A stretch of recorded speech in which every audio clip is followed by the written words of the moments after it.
huge win and a bunch of other eliminations. So it was the story of consistency one, but it's more the fact that, again, we focus on the win, but there's a lot of prize money on the line. $500,000. A lot of these guys who are outside that, like maybe top 50 even, can still jump up into those big number money, to make sure that you're not the team or the player that's done the least amount of damage at the bottom. So people are going to take shots, going to take tags. It doesn't necessarily mean they're going to push a full fight. They're just looking for those easy Storm Surge tags. But yeah, Scopes back at the Grotto is going to be a big name. He had a really rough game one. He was one of the first people to go down. This might be a push we see those smacks hitting white tags. If you hit a player for white, you know they have no shield. You're going to aggressively push in, especially if you have that minigun in tow to really just shred through the builds. Only has 76 ammo, so needs to be careful how he uses it, but he's pushing straight forward for this fight. This could be a good way to get smacked back up there on the leaderboard. Someone we're not used to seeing this low on the leaderboard right now. Is usually a very consistent competitive player, but trying to get his first 4 points on the board here today in game one. Gone up a little bit. There's not too many eyes on this fight from a distance, so he could take his time with this one and really make sure he closes it out. Not taking his time too much here though. Trying to get in the box. Takes the stair with the tack shot. Beautiful piece control. The stair gets rotated in the wrong direction. Storms wins FNCS. I don't think so, mate. Maybe not. You're going to have a really good final 5 games if you want to win this one. The attention has been made. Haps now going for height here. He's trying to see what he can do in this battle. Good little side jump here, Ozzy. It's looking good. Ooh. Great side peeks. Yeah, nice little low ground peak there with that green pump. Only hit for 23, but again, it's those little damage shots that make the big difference in the end. He's going to try and build up. Keeps doing that same double ramp and then the cone on the top to get that full extension. Gets in with the wall and the stairs. Rotates the stair, jumps over the top and gets some beautiful shots. Haps only took a little bit of damage in that entire fight. And for that, today's your chance. You've reset. You're ready to kind of just take that charge and see if you can have that run that we almost saw Wolfies have in the end on EU. Just kind of going for those really aggressive games. You get those 8, 9 eliminations, top 5s, and your points change up really quick. Oh, big shot right there as Clicks gets taken out of the lobby. And that's some big action that we expected. Commandment, who's in 14th place, just neck and neck with Clicks. It's Unknown right here, who's in 19th in this kind of leaderboard setting right here. 67 points, looking to push into the box. And he's on another Titan of the field. It's Stretch, who gets laid out and put down just like that. That's right, Unknown, the king of tracking amongst all the other players. But here's Shark, now looking to kind of play a cheeky location here. He's sitting on top of the door frame and he hears someone farming just below him. Yes, he is literally right there, and he's gonna walk into his domain, and that is it for Outcast Hunt here, who gets taken out so easily, so quickly, making it look so simple for Rogue Shark, who sets up the ambush here. Tends to be very kind of slow leading into it, but no, players are going for it. Everyone's trying to make big swings to come back, make up for time lost from yesterday's performances. Players like Stacky here, who really, quite honestly, need these fights. They have to put the wrist down in order to close the gap.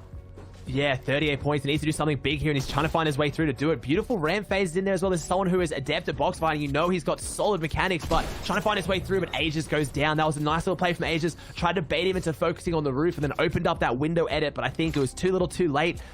I could only assume that right now he's on the hunt, trying to find any kind of moment right now to force players and catch a tag here. Just one AR shot will be enough to put him in the safe zone. And that's what he needed right there. Puts him 31 directly above. So those guys just trading swaps quite literally on the Storm Surge kind of threshold there. And there, another shot. Now he's finding himself a little more comfort here. This is what you expect of someone like Zayt, right? He doesn't want to wait for the kind of Storm Surge to start ticking. He's going to find a Mega. Little guard down there. Avery, though, we're following the biggest names, the ones that we really want to know and how they perform. Avery's under pressure here. He's also on the southern part of the map, which means that the biggest congestion is going to be landing here. Yes, he is recognizing the terrible spot that he's in right now and trying to desperately get away, even if it means that it's going to cost him a little bit, but it might have been too much, and Avery's going to fall now as he moved too little, too soon. His 7th place is now puts in halt. Definitely is, again, now we're tuned in with Frist here. Frist, 29th, kind of coming into today. Already seeming to have some issues here with the Storm Surge. All right, things are going to kind of happen for him here. It looks like an elimination folded over. It might have been from the zone there, if I had to guess. It's all right. This is kind of becoming a centralized zone right now. You see the rotation here, and no, he gets tagged the first few times. You would think maybe he'd switch up, pause, and build, but the angle that the opponent had, it's going to cost him a lot. And this player has a grappler, so he's all over the walls now, Ozzy. Yeah, I was questioning. I thought maybe he was getting short launched on. I was very confused, but it's the grappler play here right up on his wall now. Frisk needs to try and pull off something perfect here. He's only got the big pot left to try and top himself up, and I don't think he's going to have time to get it off. That means this player also has that Sky's AR. You can hear this very fast fire rate coming out, but 78 tag traded back. Frisk is not going down quietly, gives him time to get his big pot off. This other player is going to go for the minis now. Let's see how we go. If he's going to try and maybe go out the wall, is he going to try and still keep pushing forward and see if this player wants to keep following him? Or is he just going to sit here and try and go toe-to-toe again? I think that was enough. That was that 78 shotgun tag. Looks like it was enough to make that player kind of back off and rethink this push. At least I think so, yeah. Looks like they're going to both set up now. They're in zone. It was a decent fight to push until Frisk got a really nice shot back. Oh, I mean, I think he still wants a little Never more. mind. He's going to come down and go for the box fight here, trying to set things up to see if he can catch him into his favor, and he is. He's going to take the cone first, and the edit's already made. Now looking to phase in. All he has to do is kind of set it up. Big 76 is going to trade back right now. The shots are piercing through. He's going to find another one through the crack right there, and all of a sudden, that's 140 damage within 2 shots. This could be his fight, and it is. It's Roat who falls. And I'm not sure how Roat acquired the loot from the mythic POI, the shark up in the corner, but it's all his right now. We'll keep an eye on Roat now, see if he's contesting for the sharks. Sometimes those launch pads aren't as safe as what you'd like. If you don't pick the right angle, if you go too high, you get beamed up out of the sky very, very quickly. That is true. So Unknown opting to just go ahead and go with the ground foot rotate here. I mean, I don't blame him. That half in, half out is only coming up next. So you do want to play to your strengths here and try to save that, hold on to it for as long as possible, as everyone is doing the same thing here. And this is why he's ghosting behind enemy tracking here, but he's going to catch Class off guard out in the open. All the shots are going to connect, and this is some of his loot here as he gives the rest to another enemy nearby. And that's just going to be a little kind of payments, a little drop in the bucket there, as he just wants to focus on getting to the zone right now. Gonna get paused up here though. 3 elims already. This is so scary. Unknown, who's like really able to focus up on his gameplay right now. From my understanding, he's literally just playing in this competition. Probably the first that he hasn't streamed in a long time. So I think we're in for a very scary Unknown army today.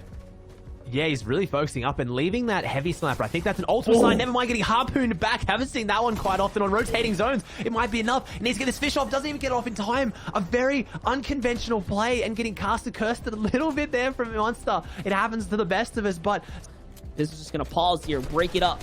And the zone's going to favor him. He is going to be able to move. Those are his floors. And now he has the pressure. This player's on the back half of the zone. He's trying to play that to his benefit, and he's going to get punished in return and goes for it and wins the exchange.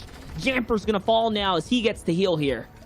Yeah, that's interesting as well. Bizzle taking that peak on 45 HP. That's a very uncharacteristic, aggressive play from Bizzle. I would have thought he would have tried to relax a little bit, maybe get some of his meds off, but no, it pays off. He gets 4 points, shuts down that aggression. Now he gets to rotate. I'm liking to see Bizzle kind of adapt to this meta a little bit more. Those eliminations are worth a lot. Gets that bigger limb, and that's set him up for this endgame now, as zone was pretty favorable for him. He has that launch pad. As you see, Elish also has it, maybe looking to set up to go for a launch pad. He is as well. I think he's going to go for a high pad over the top. Wastel zone goes past him, but he's up nice and high. Needs to be careful right now. If there's any eyes in the sky, he's looking like a nice target, as never mind, he threads his way back around. Unleash picking a beautiful line to rotate. He gets straight inside the box, though. He wants the refresh. We've seen this come out in this current meta right now, that flying straight into the box to get your refresh, and Perplexity goes down. Zate taking down Saf in the feed. No love lost there from duo partners. Probably one of the most legendary duos in NA or Fortnite competitive as it is. 33 alive monster. This is going to be a ridiculous endgame.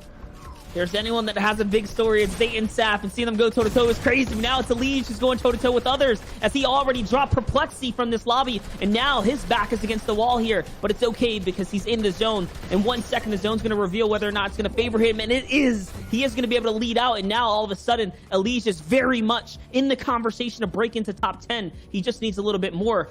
Look at height right now. It's Crims on height. It's Zay on height. It's Shark. Players that with height are scary. All players that play off of momentum and play off of height. And now Bizzle trying to give it a run for his money. He's just floating around. This is so much risk here.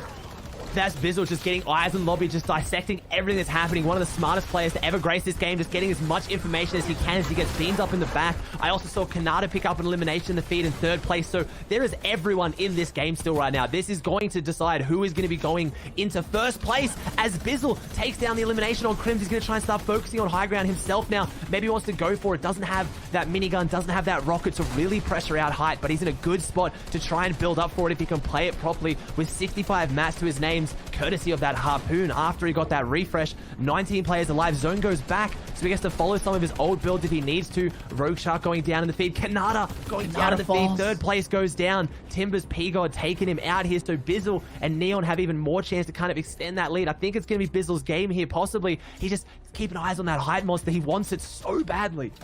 This is where he performs the best, when the lobbies are at the highest of caliber. There's something about Bizzle, something clicks every single time, and he just manages to perform as he's going to get beamed down to little to no health and taken out by Frisk right there. Now we're back into low ground with Nuts, someone who's way up top, and he's going to land his shot. It's going to be TJ who's going to fall here. We're in the top 10 situation right now. He's now looking to inch his way through. Very limited builds, but the floor is all weak. This is his playground that he can play with here and move around. 7 remaining now, Ozzy. It's only becoming more and more intense. The RPGs are coming out, and it's going to find Zate.